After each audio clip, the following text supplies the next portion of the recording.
तपाईँहरूलाई यहाँ चाहिँ धेरै स्वागत छ। यो चाहिँ शहीद स्मारकको समाधि हो र यहाँबाट चाहिँ तपाईँहरू भ्यू देख्न सक्नुहुन्छ। यहाँ बसेर तपाईँहरू एकदमै चिसो हावा खान सक्नुहुन्छ र यहाँबाट चाहिँ चिसो हावा खाने यहाँ जग्गाहरू पनि छ। यहाँ एक दुईवटा जग्गाहरू पनि छ र यहाँ बसेर तपाईँहरूको जीवनसाथीसँग बसेर तपाईँहरूको कुरा गर्न सक्नुहुन्छ र यहाँ चाहिँ एकदमै राम्रो भ्यू देखिन्छ। यहाँ गाउँको चाहिँ यहाँ देख्न सक्नुहुँदैछ होला। यहाँबाट चाहिँ बाटो छ, यो बाटोबाट गयो भने तपाईँहरू सिधै त्यहाँ जानुहुन्छ।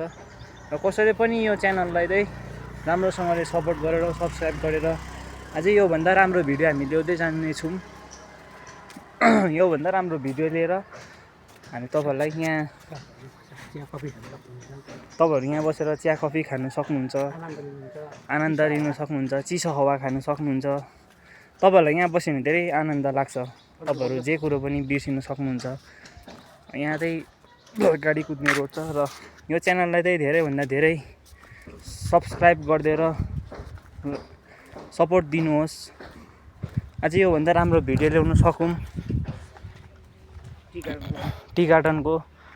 र यहाँ चाहिँ अहिले धेरै मान्छेहरू पनि आउनु थालेको छ बाहिरबाट र तपाईँहरूले पनि कतै टाढो टाढोबाट हेर्नु हुँदैछ भने चाहिँ यहाँ साङमा रानीवन टी गार्डनमा यो नयाँ बनिएको पार्क अथवा तपाईँहरूले यो समाधिहरू पनि देख्नु सक्नुहुन्छ। यहाँ तपाईँहरूले कतैतिरबाट हेर्नु भएको छ भने यहाँ तपाईँहरू आउनु सक्नुहुन्छ, भिजिट गर्नु सक्नुहुन्छ। यहाँ अहिले टिकटहरू सबै फ्री छ।